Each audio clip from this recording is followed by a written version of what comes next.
Good day everyone and welcome to Exile News, the weekly show that brings you all the important news and informations on Path of Exile. And the first news we got this week has been the new map mods that have been added in the 2.5 update, which of course is now live and you're probably playing it while listening to this video. But still, we got a lot of new map mods. Some of those are actually very strong, like reducing the effect of your curses on monsters, or I don't know, monsters cannot be taunted. All monster damage from it always ignites. If you are like CI and you do not have a natural regeneration method, that's going to be really rough for you. More elemental resistance and chaos resistance. Players have point blank, that's pretty weird. Players having less armor and reduced block chance, that's definitely going to screw some build up. Also, players have 15 less area of effect.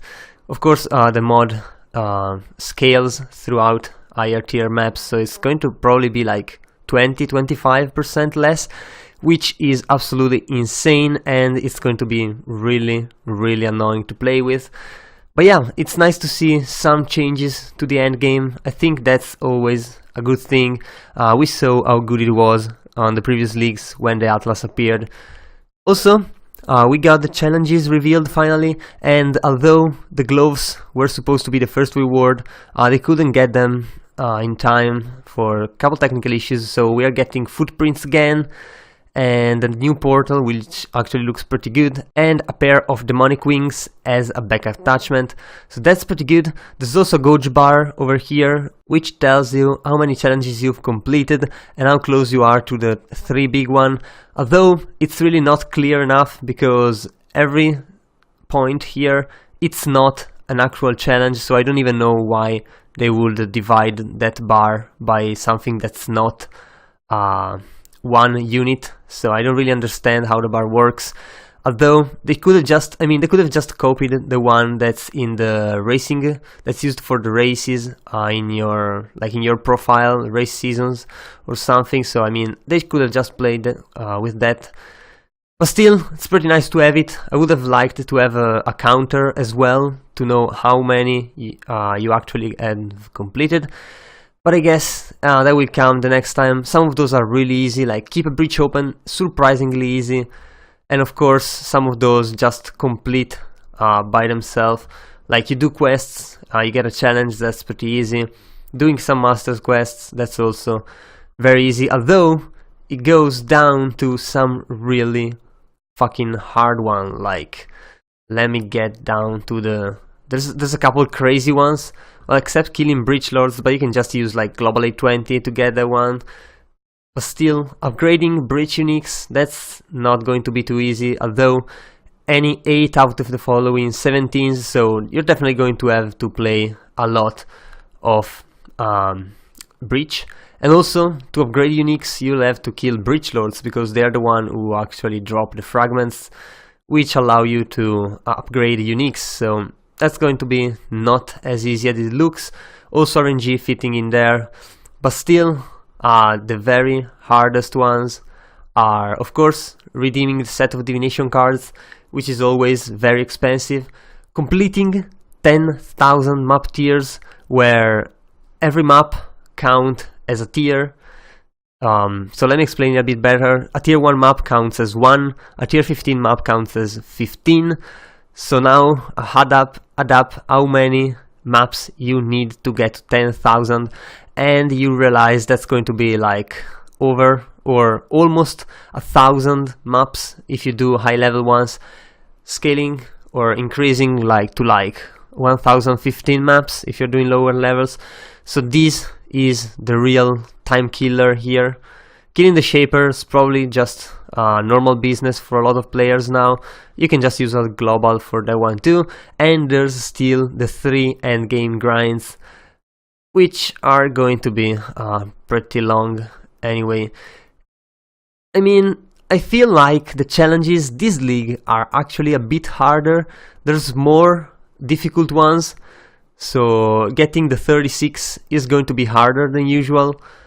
So yeah, I guess this league will need some more playtime to go through all of those. Although I have been playing for a couple days and I can tell that the breaches are extremely fun.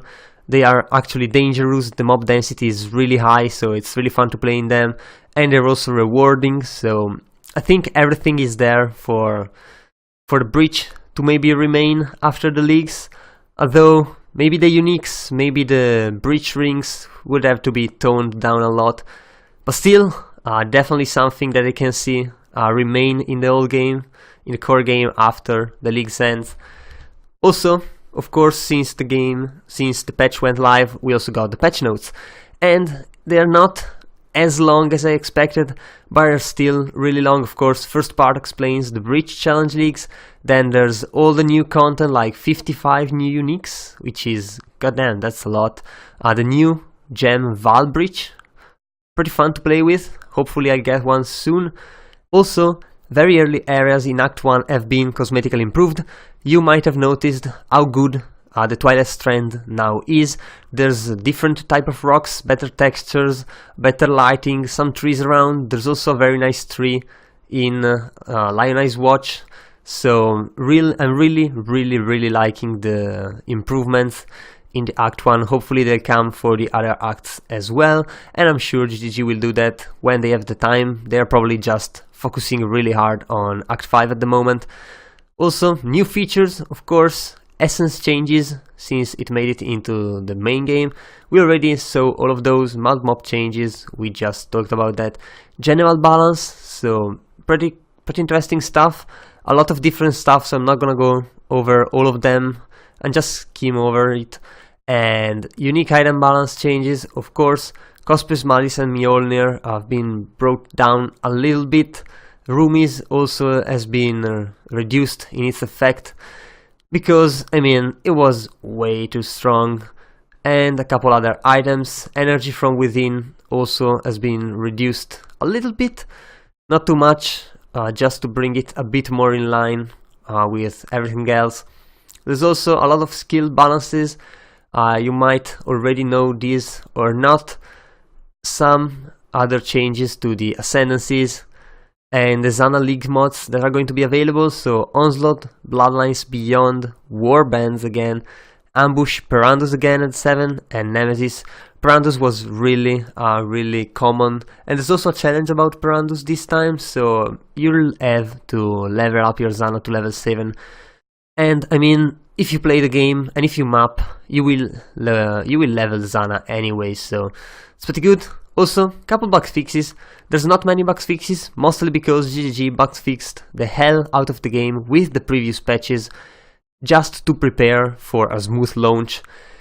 And of course, right before the launch, the item filter and the passive tree, new informations were released so that third-party sites and people like Neversink would be able to update their things.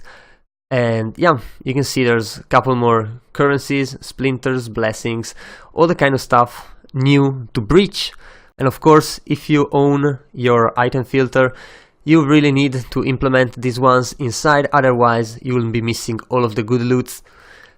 And if you're someone who just uses someone else's loot filter like I am, be sure to download the latest versions, because everyone just made it and they've been ready since pretty much the launch, so that's pretty good. Also, GGG is working on a new Essence tab, especially for Essences, and yeah, it's going to be a paid tab, and it's going to be priced really low, or lower than other tabs. Personally, given the rates of Essences, I don't think it's worth it at the moment, unless you're playing on a permanent league, in which case you definitely want it. It can hold 5,000 of each essence type, so yeah, it's definitely going to be a must. And it's a bit sad to see that these tabs are kind of getting into the pay-to-win territory right now, because with all of the new items, all of the new things, all of the new essences and everything else, I mean, 4 stash tabs for free-to-play players are just not enough anymore. And also, one thing we got are 4 new type of jewels, which are all for golems, so they affect the golems like attack speed, cast speed, making them more aggressive, giving them more armor, buffing their damage, reducing their cooldowns, movement speed, pretty much everything your golem will want to actually make them into a war machine. And ZiggyD's has shown a video, you can see, you could watch it if you are actually interested, about these builds that you can do with golems, and goddamn, they actually look great. They look pretty damn good and strong. You can have a lot of golem, like 5 or 6 even. You can use uniques like Clay Shaper, which adds to your number of golems.